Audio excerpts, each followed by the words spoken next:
Welcome to my Linda presentation about stop motion and animation.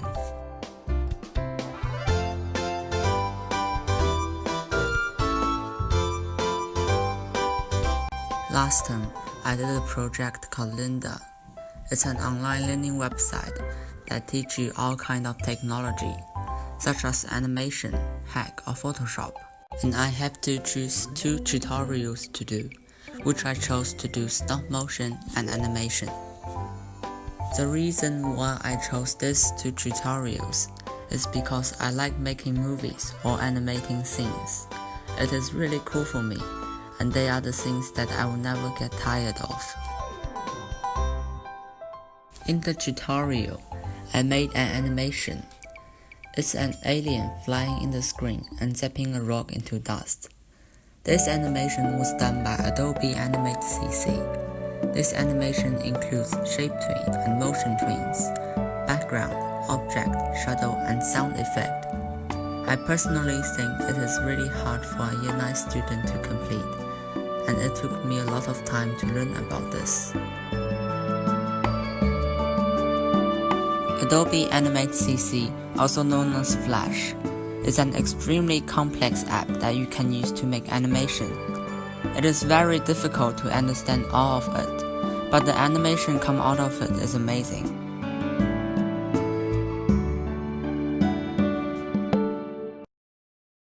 In Adobe Animate CC, we have the timeline that gives our picture in each layer a time to play. To make the object appear in the stage, I use the drawing tool and the shape tool. There are lines, shapes, and brushes as you can see. You can also modify anything that is on the stage. After I have my object, I must set everything into symbols in each action. Basically, every object is a symbol, like this alien. If we go into the alien symbol, we can see there's different parts in different layers.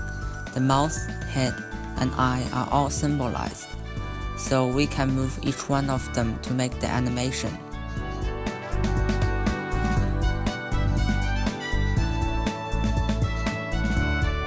The animation was made by shape twins and motion twins. Those twins gives the movement to the object from one frame to another. And the green part of the timeline was shape twin, which is the movement of a specific shape. The blue part is the motion twin, that is the movement of an object. Combining all of these together, we could come out with a beautiful animation.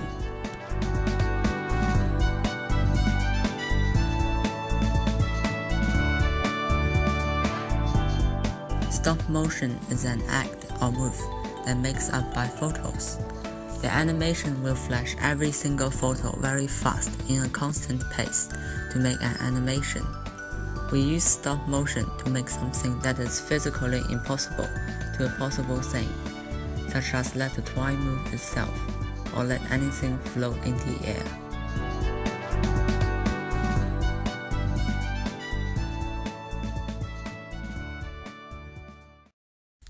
To make stop motion animation, I used an app called iStopMotion.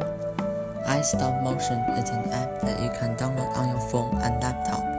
It makes everything about stop motion animation easier.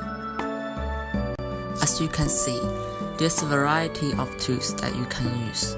For example, you can duplicate any photos or set it to play multi-times by just 2 clicks. You also can compare your object to the last photo you take, and this could let your final video become a lot better.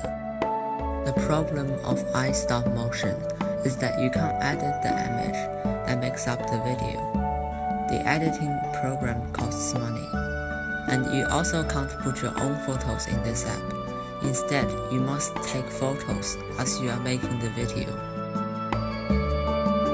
After learning about stop motion, I made a few of it. One of my best is the Lego toy fighting. So lastly, I'm going to show you my own stop motion animation.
Overall, I think I did well in both tutorials.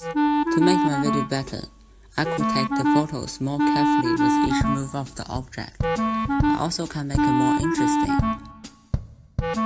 What I've learned is that the technique of making the animation. I also have learned tips about animation. For example, you need the light to avoid the dark heavy shadow. You also need a stable background to make the video look smooth.